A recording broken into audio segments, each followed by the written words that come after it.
Nakahadlang sa synodality. Yung po ang aming tanong, kasi kami po, Monsignor Romy, nasa synodality din po kami. So, pinakinggan po namin ng mga tao ulit, tinanong po sila, sa inyo pong karanasan, ano ang pinakamatinding hadlang sa synodality? Ano po ninyong nakuha namin sa aming research? Ang pinakahadlang sa synodality ay ang mga pari. Oh, may correct ka agad lang sabi. So, inusisa pa ho namin. Tinanong pa ho namin, bakit yun naman ho nasabi na si Father ang hadlang sa synodality? Ang matingkad na sagot na nakuha namin?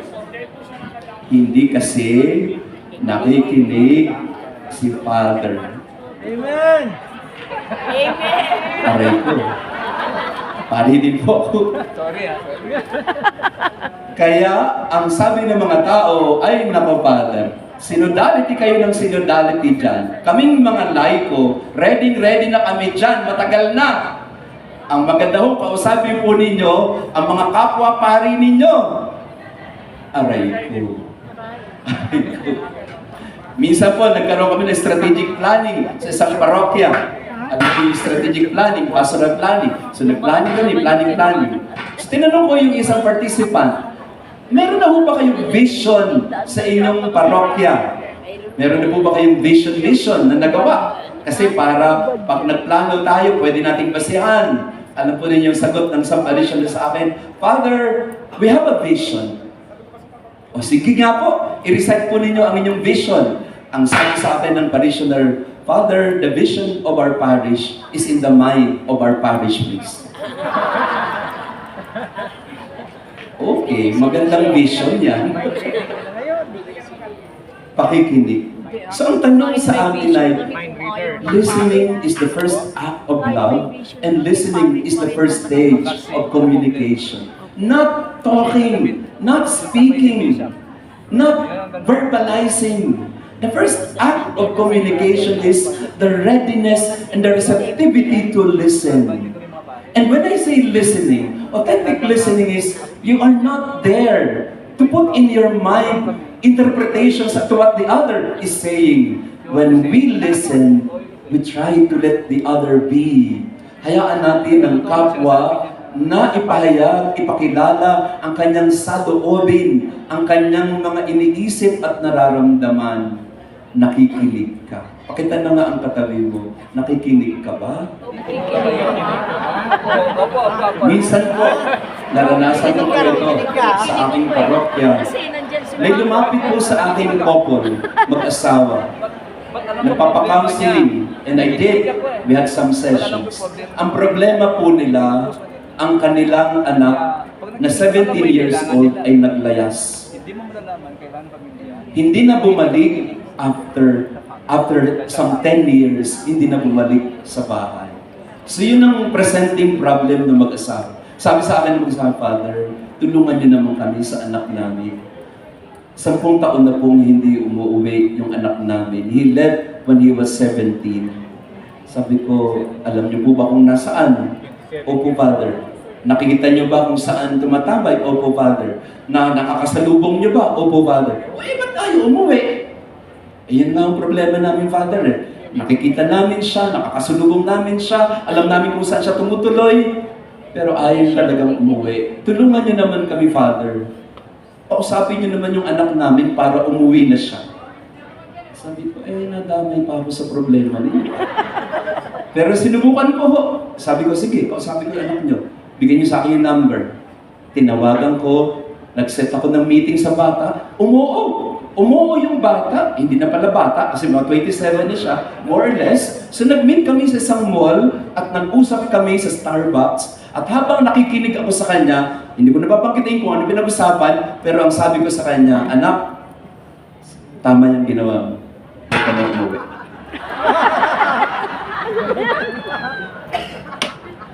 To make the long story short, naintindihan ko yung bata kung bakit ayaw nilang umuwi.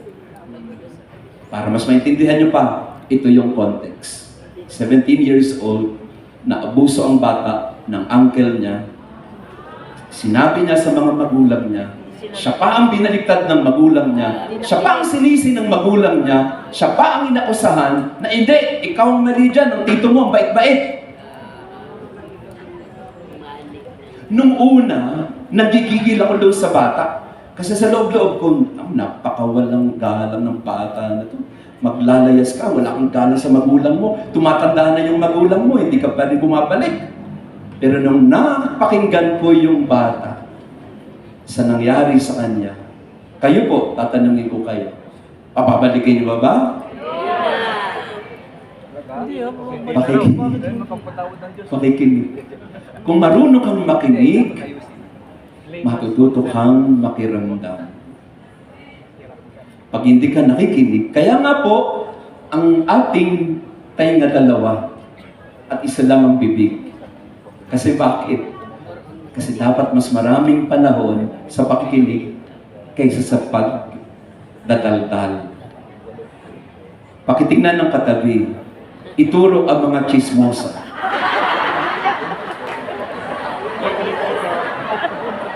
Alam ko, marami na sa mga parokya. Paano ho? Alam niyo kung paano magsimula ang chismosa? Sa kanyang opening statement, kumbaga sa abogado. Anong opening statement ng chismosa?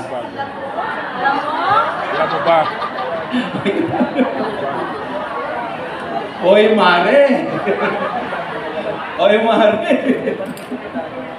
Alam mo ba? Alam mo ba si Father? Umuwi kagabi. Wala na. Tapos na si Father. Umuwi lang naman si Father. Pero wala na. Sirang-sira na ang pangalan niya. Kasi itong si Marites, may mga Marites mo ba dito?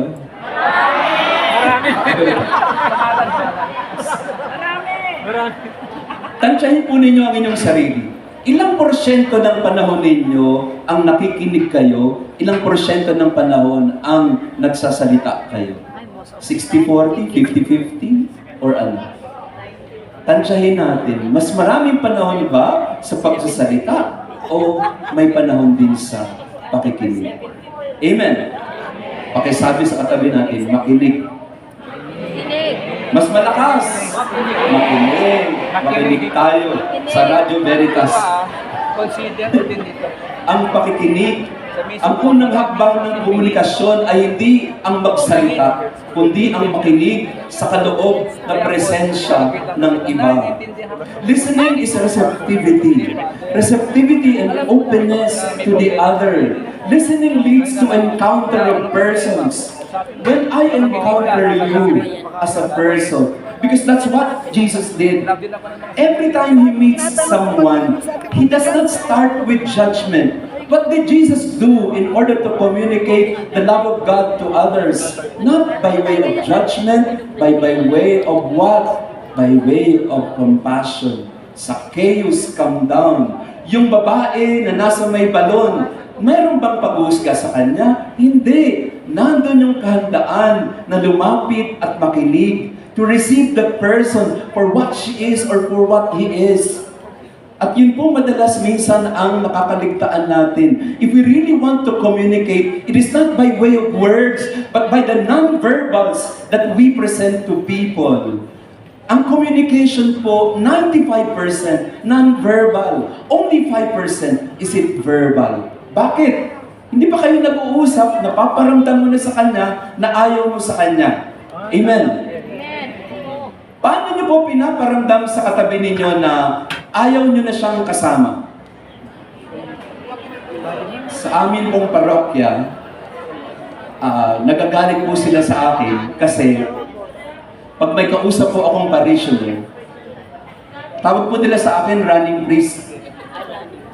Running priest kasi, at ako nahuhuli ko ang sarili ko madalas na pag may lumalapit kong parishioner sa akin, Father, good morning, oh, good morning, good morning, yes, oo, sige na.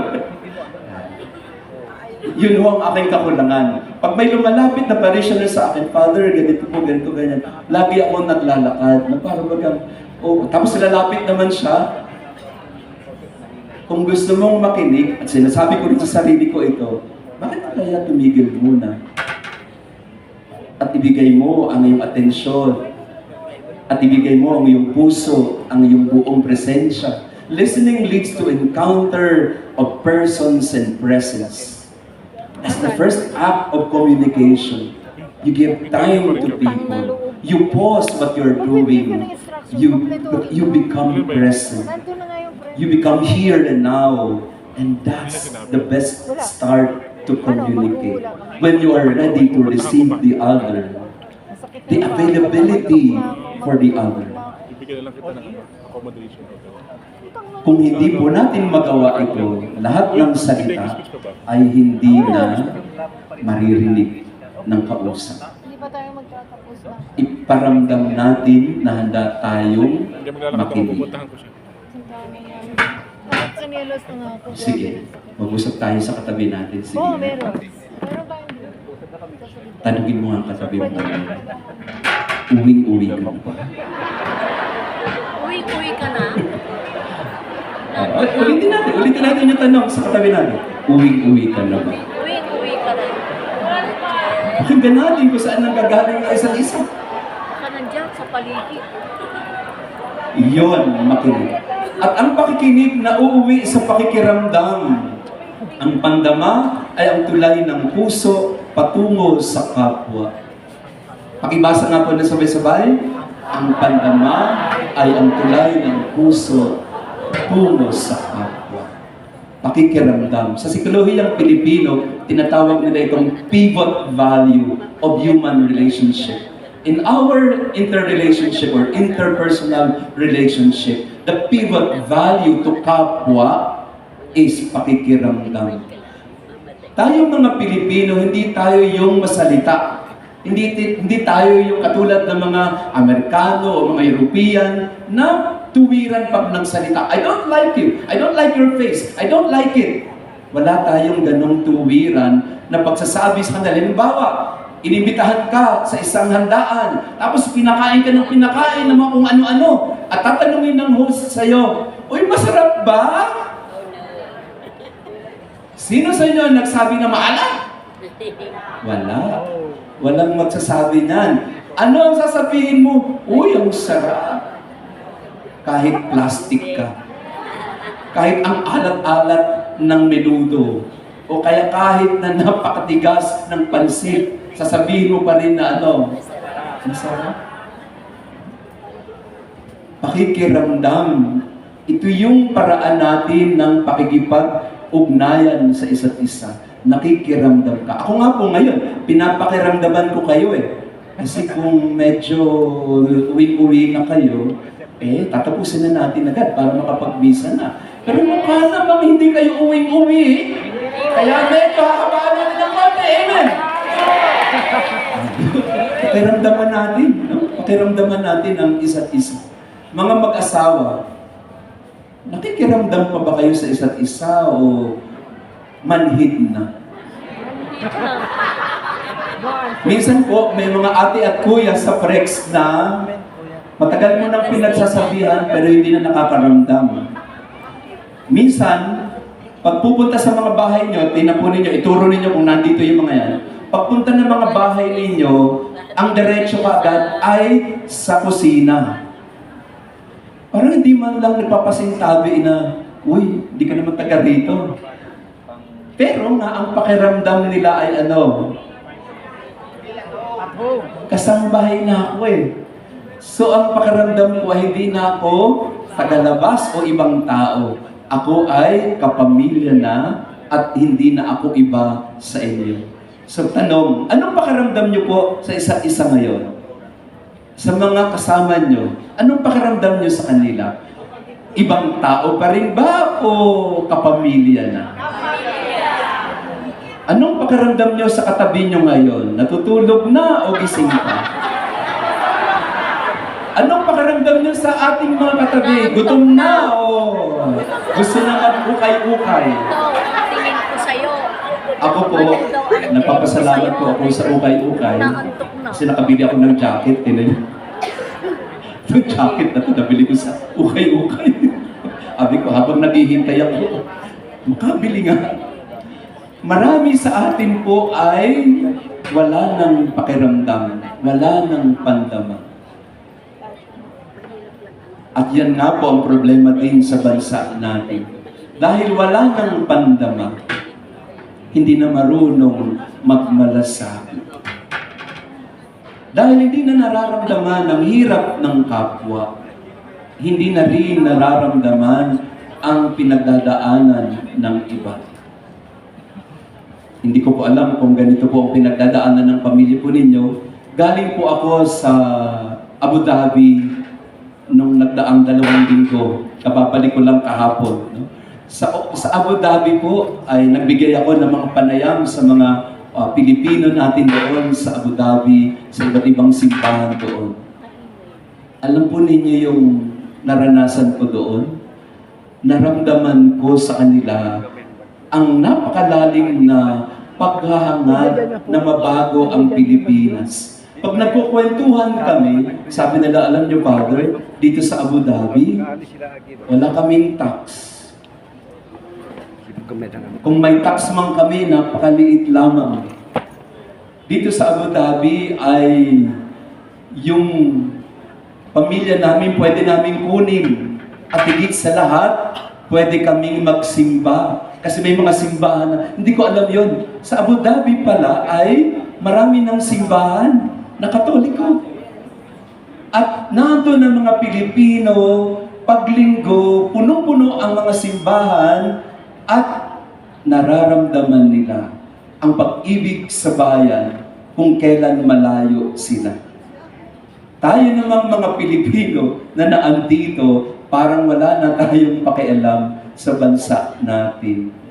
Wala nang pakialam kung sino ang nagnanakaw. Wala na tayong pakialam kung tayo ay naaagrabyado. Wala na tayong nararamdaman na galit o paghihimagsik kahit na nga niloloko na tayo ng harap-harapan.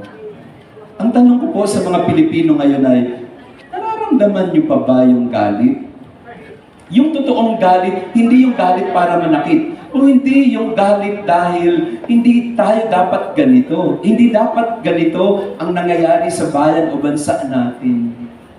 Nararamdaman pa ba natin ang pag-ibig sa Pilipinas o hindi na? Kasi pag walang pandama sa hirap ng bansa, wala nang pagbabagong mangyayari pa. Pero pagkaramdam mo na hindi na pwede ito, hindi na tama yan, huwag na nating payagan yan. Sa susunod na eleksyon ng 2028, huwag na nating ulitin ang mga pagkakamali natin noong nakaraan. Amen? Nararamdaman nyo ba yung nararamdaman ko na gusto ko 2028 na? Yes, para may botohan. Kasi para may presidente na tayo na alam nyo na kung sino. Huwag na natin payagan. Kailangan maramdaman mo yan. Pag hindi yan nararamdaman sa loob, walang pagbabagong mangyayari sa labas. Ang pakikiramdam ay ang pagpasok sa iyong kalooban at sa kalooban din ng kapwa. Kalooban ng kapwa na susubukan natin intindihin. Nakita niyo po ba yung mga nakasalansang mga sasakyan sa Cebu? Nung nakita niyo po yung tumpok-tumpok na mga pera sa isang billiard table, ano po ang naramdaman po ninyo? Sige nga po, magkatarsis nga po tayo. Nung nakita niyo sa television, isang napakalaking mesa, punong-puno ng mga cash at pera, ano pong naramdaman po ninyo? Taas ang kamay ng nakaramdam ng galit. Overwhelming. Taas ang kamay ng pumalakpak. Nada. Di ba pare-pareho tayo ng galit? Ang ating galit ay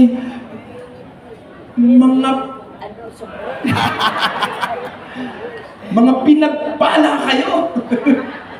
Mga pinagpala kayo. Napakarami naman palang pera.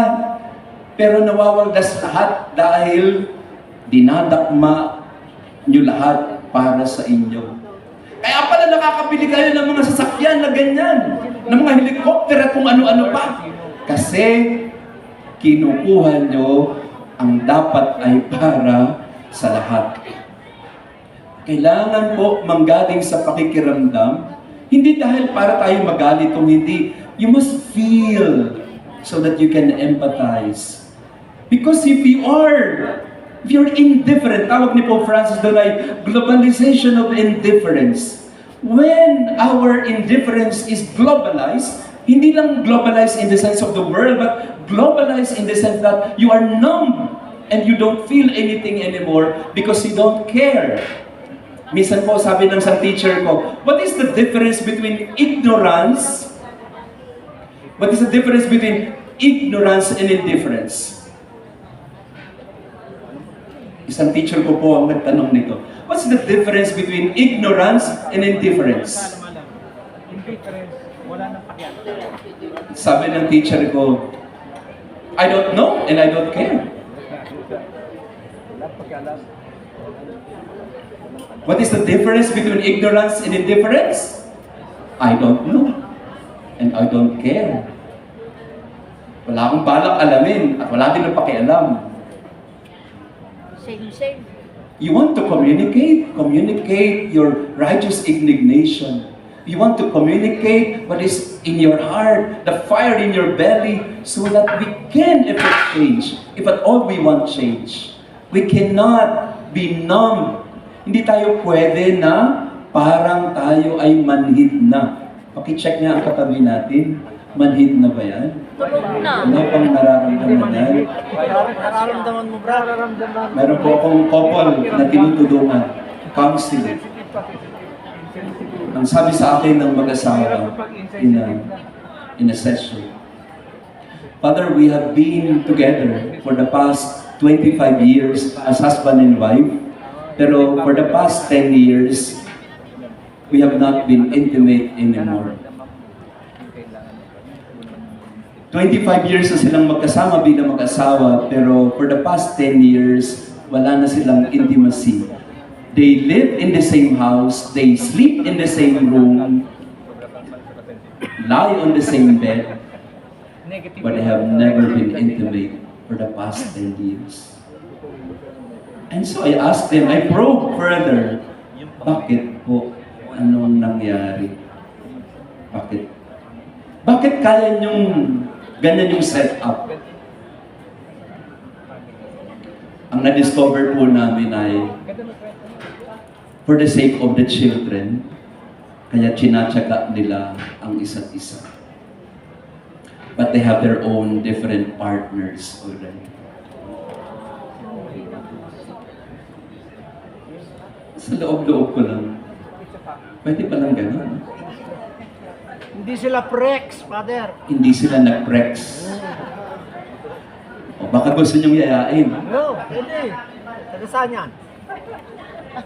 At pinag-usapan namin, again, we went further into, bakit nagkaganon? Bakit nagkaganon? Infidelity.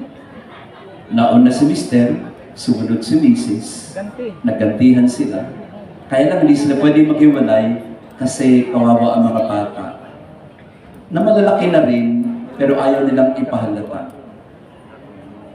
Nakakalungkot na we have become numb to each other. You don't feel anything anymore for each other. So sabi ko, gusto ko maintindihan yan. Anong dynamics niyan? Na nasa loob kayo ng pamilya, pero namamalastik kayo sa mga anak niyo? Parang gano'n na nga, Father. Pag nagpapapicture kami, happy-happy kami. Pero pag kami nilang nasa kwarto, wala na kaming pakialaman. Sad. Sad. Pero it's the truth. When people become numb to each other and they don't feel connected anymore, and that's where communication ceases to exist. Pakikiramdam. At panghuli, pagka nakaramdam ka na, papasok ka na sa pakikilahok sa isa't isa at pakikiisa. Mula sa pakikinig, patungo sa pakikiramdam, patungo sa pakikiisa. Sa bawat sandaling maramdaman natin ng kapwa, doon tayo nagiging totoong tao. Sa African culture, meron silang tinatawag na Ubuntu. I am because we are. Kaya ako ganito kasi ganyan tayo. I am because we are. Hindi ganap ang pakikinig kung wala ang pakikiramdam. At ang pakikiramdam ay magiging totoo lamang kapag ito'y umaabot sa pakikiisa, pagmamalasakit at tunay na damayan. Ang pakikinig na walang pakikiramdam ay pakitang tao lamang. Ang pakikiramdam na walang malasakit ay hungkap na pakikiisa lamang. Sa madaling salita, kung gusto po natin ng maayos na pakikipag-ugnayan sa isa't isa, kung gusto natin ng komunikasyon sa ating panahon ngayon, kailangan nating pasukin ang mundo ng isa't isa for empathy, for encounter, for engagement, and for solidarity. But the pivot between listening and solidarity is empathy, pakikiramdam. So ang tanong po natin sa hapong ito, mga kapatid, para matutunan natin ang talagang komunikasyon at pakikipagkaisa sa kapwa, ang magandang tingnan natin sa ating mga sarili ngayon ay, am I ready to engage? When I say I'm ready to engage, I'm ready to let go of my ego and my pride, of my judgments, of my presuppositions. I'm ready to make myself available for the other, to receive the other with unconditional love and acceptance. Am I ready to empathize with where the other is coming from? And am I ready to enter into their world so that I can be one with them as they become one with me? And that is the dream of Jesus, that they may become one. But in the Trinity, there is unity and communion because there is also the readiness to accept each other. The eternal giving and receiving in the Trinity should also be seen in our own communication and our own communion and relationship in the family, in the parish, in the church. The communion in the Trinity of the giving and receiving should also happen in our life as a family, as a community, na ako ay handog at siya ay handog na tatanggapin ko rin. At yung pagiging handog sa isa't isa ay handa kami na tanggapin ang pakikipagkapwa. Dahil siya ay kapwa, hindi kaaway. Dahil siya ay tao, katulad ko, at tao rin na may dangal, na may pangarap, na may gustong mangyari sa kanyang buhay. In this age of the digital technology and revolution, everything has become what mediated and everything has become synthetic and plasticized, if ever there is such a word. Dahil nga po tayo ay nasa mundo na ng internet, marami ho sa ating mga pakikipag-ugnayan ay hindi na totoo. In fact, baliktad na nga ngayon, di ba? Kung papasok ka sa isang website, ang itatanong sa iyo ay prove to me that you are not a robot. No, kailangan mong patunayan lagi na ikaw ay tao. At lagi din sinasabi ni Pope Francis ito dati, na ang dapat mangyari sa panahon ngayon ay formation to humanity. Because once we lose our basic connection as human beings, once we are not able to connect with each other as person-to-person relationship, then AI will take over. Then mediated communication will take away the face-to-face encounter. Then the robots, the algorithms will dominate our lives and we don't know anymore kung yung kausap pa natin ay tao pa o hindi. Again, another experience. Meron po isang bata na ginagabayan ngayon. In our first meeting, ang sabi niya sa akin, Father, sa totoo lang po, ay ayokong pumunta sa inyo, pero dito po ako. Hindi ko na kayo kailangan, Father, to be truthful to you. Nandito lang ako dahil gusto ng nanay ko, pero sasabihin ko po sa inyo, hindi ko na kayo talaga kailangan as a counselor. If you can help me, salamat. But I think I don't need one. I don't need to be helped anymore. Yun ang sabi sa akin ng bata. Right there and then, unang usap pa lang namin, I don't need you really, Father. Inglesera eh. So nag-aaral sa isang exclusive school. So ako naman, in English ko rin. So why? Bakit? Ba't di mo na ako kailangan? Why don't you need me anymore? Sabi niya, Father, I have ChatGPT with me. ChatGPT can answer all my needs. Father, every time I'm lonely, I ask ChatGPT, I'm lonely today. Why is it so? Can you give me the reasons why? And ChatGPT will answer you, oh, I feel you. And then bibigyan ka niya ng sagot. Maybe today you don't feel so good because of this and that. Maybe today you cannot accept that this and that. And then dahil nagbigay si ChatGPT ng sagot, anong gagawin ng bata? Sasagutin din niya. Oh yeah, right, that's right. I feel that way. But can you tell me why that is so, etc. And then ChatGPT will answer you again, and ChatGPT will give you all the nice things that you want to hear. They call that in the AI technology sycophancy.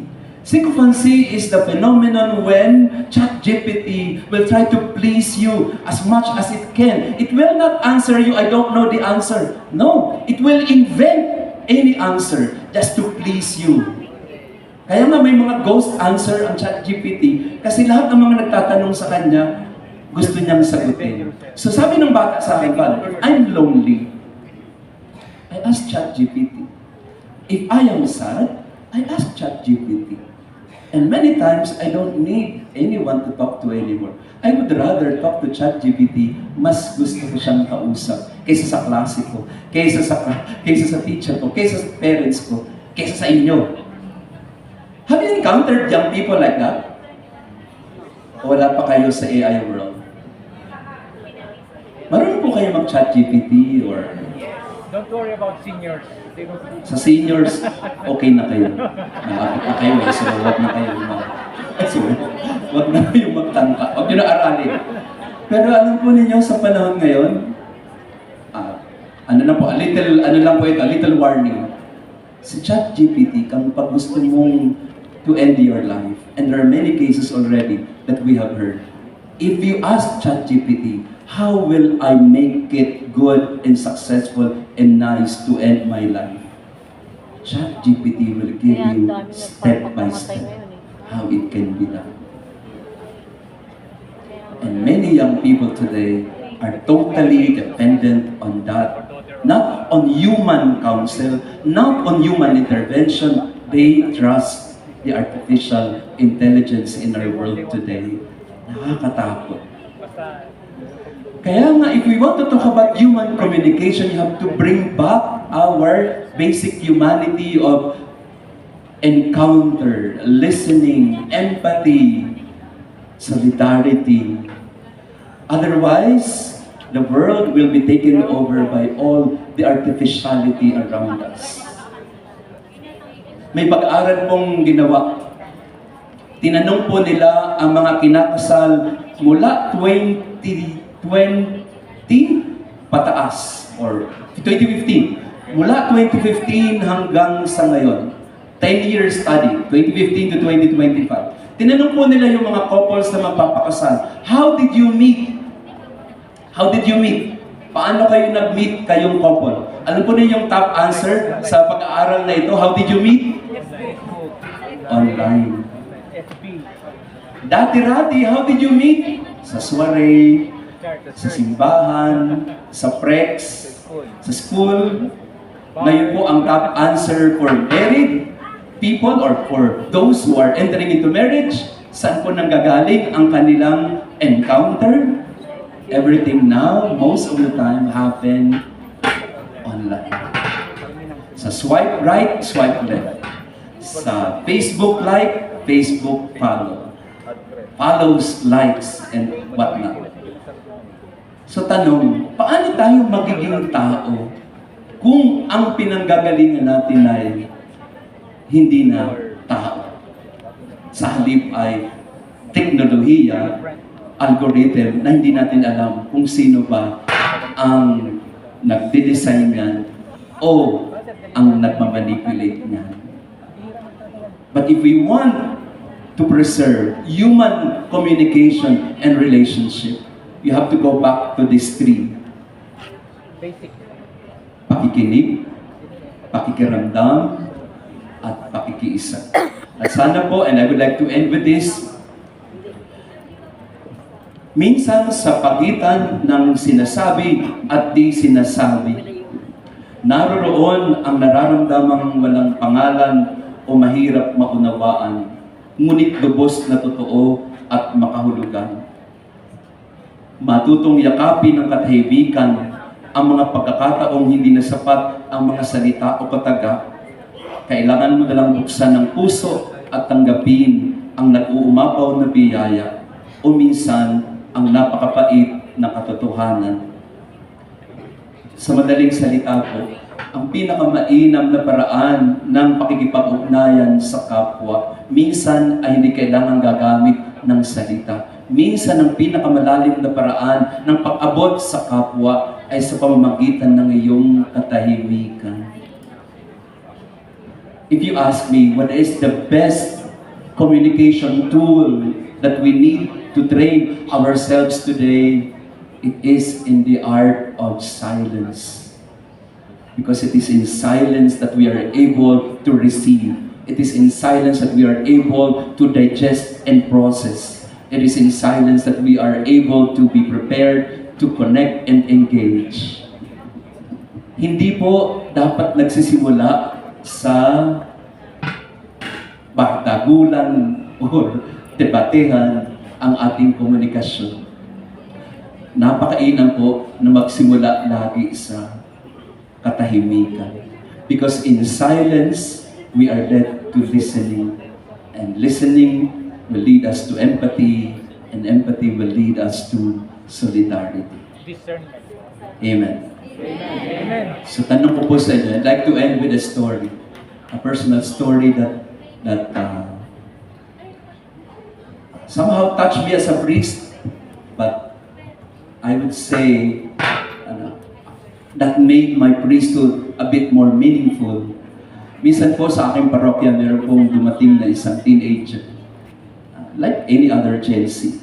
Pagpunta po sa simbahan, ano yung dating presko yung dating, yung mayabang yung dating. Alam niyo naman yung mga bata ngayon, di ba? Mayabang yung dating. So, ang impression ko kagad sa bata na to ay walang galang. Hindi ko alam sa mga bata ngayon kasi pagpasok ko simbahan, di nag-genuflect. Di ano ko na, wala. Basta dumaan-daan sa Blessed Sacrament. Tapos lumapit sa akin, Father, pwede ba kayo makausap?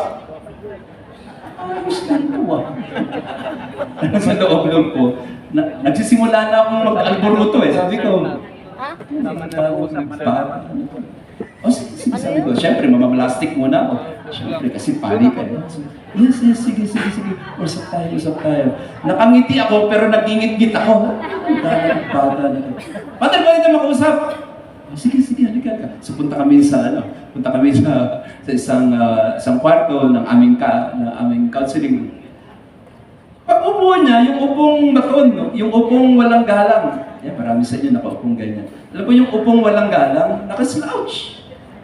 So nakaupo ako, nakaano pa ako na, nakakasulya pa ako, baka tatapos lang ng misa eh. So nakaslouch siya, tapos nakahalukip-kip. Tapos yung kanyang sapatos, nakataas pareho, dalawa. Na ito talaga. Sinusubukan ng pasensya.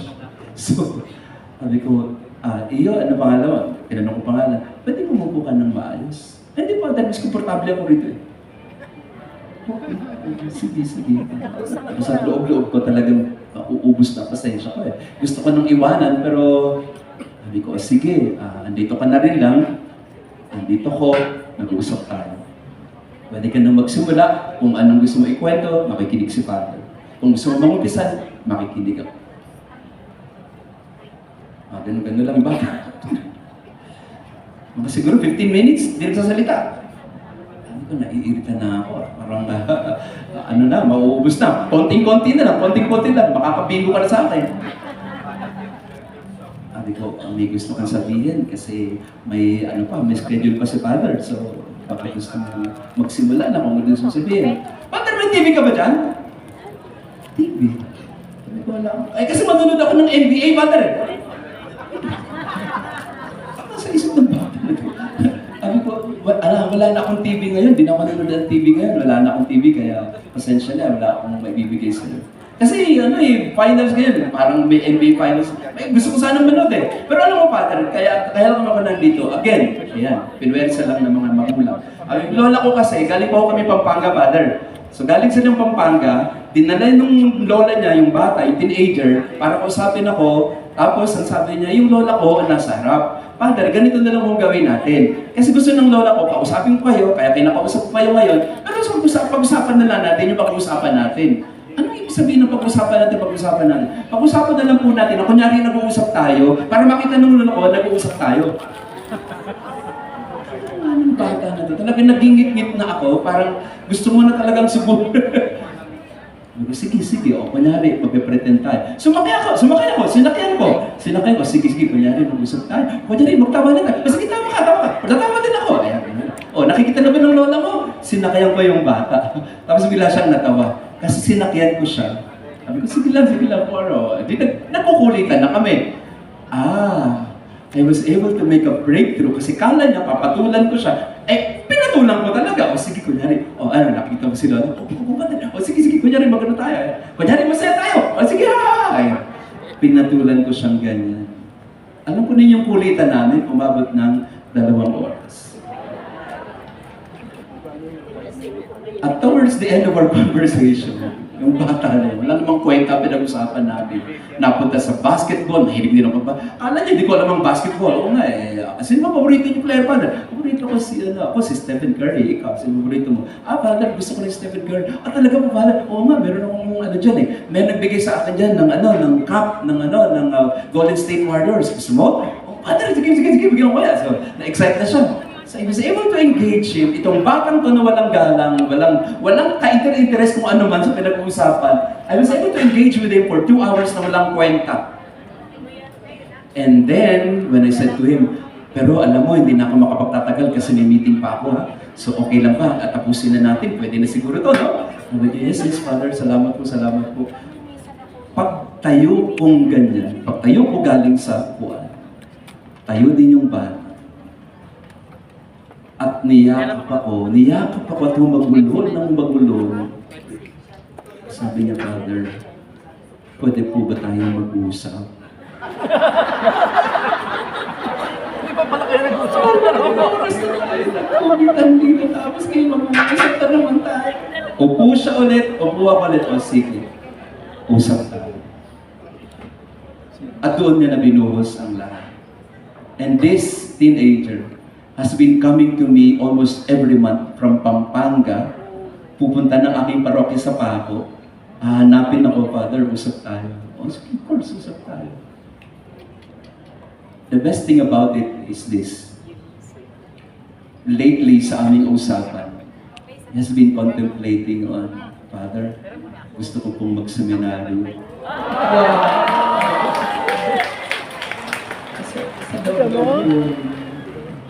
Nakakay pa nga. Tatlong bata ka. Kung ginagibak pala ako sa iyo una, kung ginibak ko pala yung batang ito na tadyakan kita, umalis ka. Kailangan lang pala ng 3 oras, 2 oras para mapasag yung pintuan, yung hadlang na matagal niya nang minsan po, mga kapatid, communication has to go through several layers and layers of walls and obstacles, but you cannot give up. You cannot give up on each other. If you want to communicate, you communicate from the heart. And if you want to communicate, you have to communicate as a person, as a kapwa, willing to give a chance for another kapwa, so that you can have a shared sense of togetherness, a shared sense of personhood, a shared sense of destiny, a shared sense of dreams and hopes. And that's basically what communication is about. To go back to the communion of persons, the koinonia of words, not just words, but beyond words, communication of the heart, communication of the mind, and most of all, communication of what is deepest within and among and between you. Ang tutulayin natin, mga kapatid, kung gusto talaga natin na makatawid sa kapwa, kailangan maging handa ka na tawirin. Minsan, itutumba yung mga balakid para makapasok kayo sa loob ng bawat isa. Kasi nangyayari ang komunikasyon saan? Hindi sa labas o sa salita. Nangyayari ang komunikasyon sa loob, sa puso at sa loobin. Kaya nga po sa psychology, meron pa tayong tinatawag na saloobin. Yun ang tunay na komunikasyon. Saluhin mo yung loob niya. Pasukin mo ang loob niya sa loobin. Saluhin mo yung loob niya. Kasi madalas sa hindi, pag napasok mo ang loob, pag nagkapalagay ang loob, ang inyong ugnayan ay hindi na palabas o panlabas lamang. Ang inyong ugnayan ay magiging malalim, matatag, kasi ang pinanggagalingan nyo ay alin? Ang loob. Cor ad cor loquitur. Ang bagong doktor ng simbahan ngayon, yun ang sinasabi niya lagi, heart speaks to heart. And if heart to communicate, you have to speak from the heart so that you can reach out to another heart, a person to person, an ideal relationship established. And that's the most beautiful thing when we are able to communicate to each other as persons created in the Trinitarian love of giving and receiving, and we are able to be in communion with each other and communicating love with each other, patterned after the Trinity and making the Trinity alive in our life today, because we are able to break through the walls and barriers of indifference and ignorance. We are able to reach out to one another. Amen. Communicate, and communication means you're able to enter into the world of the other so that the other is given permission to enter your world, from listening to empathy to solidarity. Then we become persons that journey with each other in synodality. Yun po ang maganda. If you're able to understand what communication is about, that is not just about words. It is about communicating heart and love. At ngayon po sa panahong ito, we are moving from attention economy to affection economy. If you ask the technocrats today, they will tell you, the world, the language of the Gen Z especially, is moving from attention. They're moving to affection. And we need to be prepared for that. Because the language of the Gen Z is no longer attention. Their language becomes the heart. Amen. Maraming salamat po sa inyong pakikinig at sana po nakatulong sa ating po. Thank you so much, Father Jason La Huerta. Father, pinaiyak mo na mga kami. Thank you for Wow! Once again, Reverend Father Jason La Huerta. Palakpakan po natin muli si Father. Yun pala yun, kapag sinabi mong tao, dapat marunong kang makipagkapwa-tao. Listening, Yes. at hindi Pagdamdam lang sa listening sayo po. Hindi listening, discerning din pala yun sa mga examples ni Father para makapasok tayo, empathy and solidarity. That's already the highest form of listening and loving. Thank you so much, Father. Father. Wow. May we invite Monsignor Romy Ranyada, Kuya Alex and Ate Lucila Litogan, and Kuya Alvin and Ate Lucy to present the token to Father Jason La Huerta.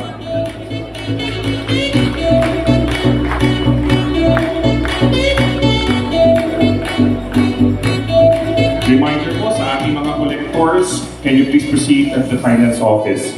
Collectors, please proceed to the finance office. Thank you, Father, for inspiring us to want to learn to truly listen from the heart. Yes, Ate, very nice.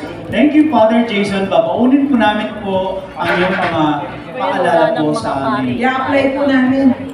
Hopefully, with God's grace, i-apply natin. Apply po, Gen Z. Marunong ka bang makinig, Ate Abel? Hindi masyado. Ay, ayan naman sa picture ko yung ID. Okay. To all VPs, quick announcement lang po for the VPs of NAPS Press Secretariat. Sa lahat po ng nag-register as regular member of the NAPS Foundation Incorporated, for release na po or distribution na po ang inyong Certificate of Appreciation. Particularly Baguio NAPS Music Ministry, Baguio City Council, OLAC Prex, San Pablo NAPS Music Ministry, Caceres at TAP Music Ministry, and BNAP Prex Secretariat. Please proceed to the booth, to the Secretariat booth. Again, for release na po ang inyong Certificate of Appreciation. And we would like to also announce the first 5 winners of 300 pesos each. Mabilis lang po ito. Remedios Galwan, ticket number 1201. Josephine Roberto, ticket number 0331. Mendoza, number 120. Ticket number 288, Euphemia Garcia, and ticket number 1792, Annabel Mauricio. Please claim your Wow, 300 pesos congratulations! Snaps merchandise raffle booth. Thank you. Back to you. Congratulations to the winners, five winners of 300,000 pesos, 300 pesos each po. Koy, Oteros. Up next ay Anya Beth. Naka-ready na kaya ang susunod na Dance Music Ministry from San Pablo? Sige. Alright. Ready na, okay. Once again, my dear, our dearest Ate Kuya, San Pablo Music Ministry and Animators. Magandang hapon po, mga kuya mga ate. Kami po ay galing ng Diocese of San Pablo, Laguna. We are from the Santo Rosario Parish. At ito po ang kasama namin po, part of our group, ang Music and Action Ministry.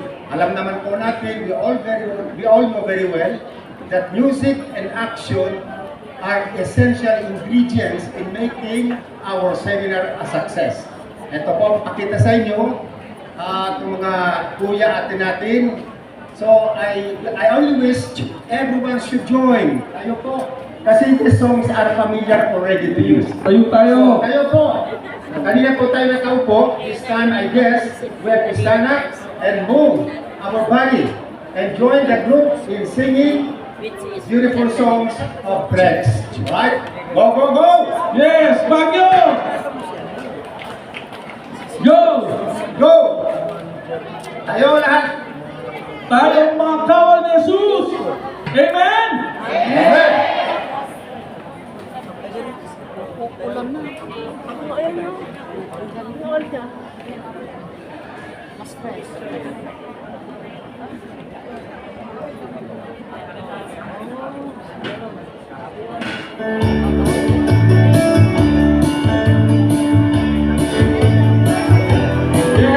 Everybody, join! Ako, kawal ni Jesus! Ako, kawal ni Jesus! Umayawan sa maliit. Di pahuhuli kahit pag-huli, kahit kapag mo. Mamakanyan siguro, sigurada, agento na. Wala, wag titigilan. Papahayag tayo. Tayo ang kawal ni Jesus. Lumalaban sa maliit. Di pahuhuli kahit tayo'y muli, kahit tayo'y buhay. Kung sinahuli mo siya, agento na. Huwag titigilan, huwag titigilan. Papahayag pa, papahayag buhay ng Kristiyano. Buhay ng Kristiyano, masayang tunay. Buhay ng Kristiyano, masayang ang buhay ng Kristiyano, ang buhay ng Kristiyano, ang buhay ng Kristiyano. Spirit in my hands, that's keeping me alive. Spirit in my hands, that's keeping me alive. Spirit in my hands, spirit in my hands, spirit in my hands. Kamusta ate? Kamusta ate? Kamusta kuya? Kamusta ate? Kamusta kuya? Kamusta ate? Kamusta kuya? Ang buhay ng Kristiyano, ang buhay ng Kristiyano, masayang tunay. Ang buhay ng Kristiyano, masayang tunay. Ang buhay ng Kristiyano, ang buhay ng Kristiyano, ang buhay ng Kristiyano. Spirit in my head, spirit in my hands, that's keeping me alive. Spirit in my hands, that's keeping me alive. Spirit in my hands, spirit in my hands. Love ko si ate, love ko si ate, love ko si kuya, love ko si ate, love ko si kuya, love ko si ate, love ko si kuya. Binabago mo ako araw-araw, binabago mo ako araw-araw, binabago mo ako araw-araw.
up in the heavenly places. Father over me is love. He lifts me up in the heavenly places. Father over me is love. He lifts me up. Lifts me up in the heavenly places. Father over me is love. His banner over me is love. Jesus is the way, the truth and the life. Jesus is the way, the truth and the life. His banner over me is love.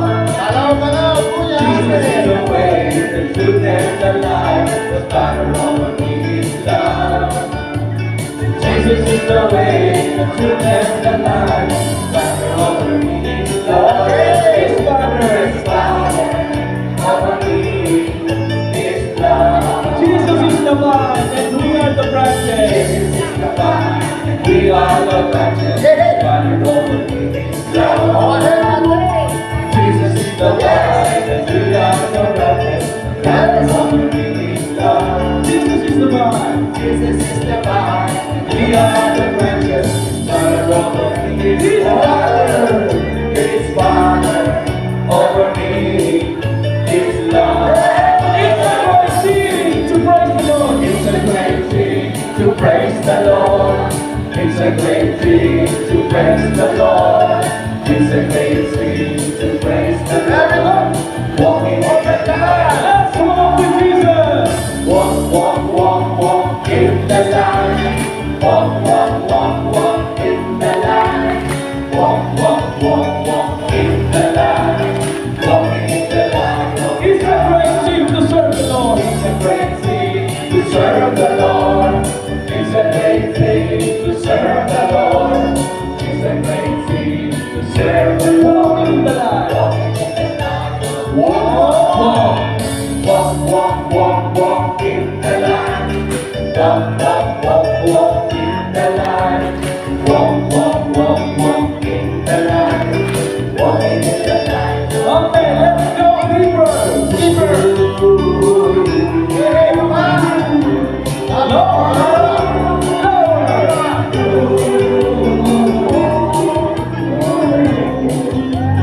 Who gives the faith?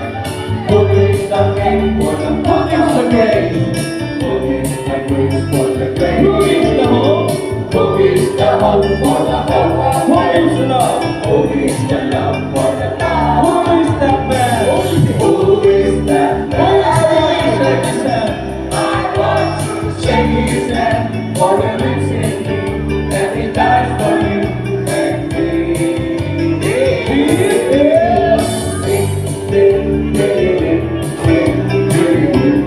Okay, freestyle. Thanks, bro. Exercise. Yeah. This is I got this song for the Lord is my tower. He always gives us the power. Oh, the Lord is my tower. And He gives me the power. To turn down the words. To turn down the words of the enemy. In the deepest of down, you will crush the power. You will crush the power. And bring the power of darkness. And bring the power of darkness underneath my feet. Okay, my life is in you, Lord. My life is in you. My strength, is in you. My hope, is in you, Lord. In you is in my life is in you. My life is in you. My strength is in you, Lord. My hope is in you, Lord. In you is in I pray, Lord, I praise you with all my life. I praise you with all of my strength, with all of my life, with all of my strength. All my hope is in you, Lord. My life is in you, Lord. My strength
Come on, celebrate. Come on, celebrate. The resurrection. The resurrection of our Lord. Yes, celebrate. Celebrate Jesus. Celebrate. Celebrate Jesus. Celebrate Jesus. Celebrate. Celebrate Jesus. Celebrate. He's risen. He's risen. He's risen. And He is forevermore. Forevermore. He is risen. He is risen. Come on, celebrate. Come on, celebrate. Come on, celebrate. Come on, celebrate. Come on, celebrate. The resurrection of our Lord. Thank you. Once again, give it up for San Pablo Music Ministry in Navigators! I hope mga kuya, mga ate, you enjoy, you share your joy with us. Amen. Alright, thank you again. Next year, andyan na rin tayo. May we call on the stage at this time Kuya Alvin and Ate Lucy. Parang siya silang dalawa eh.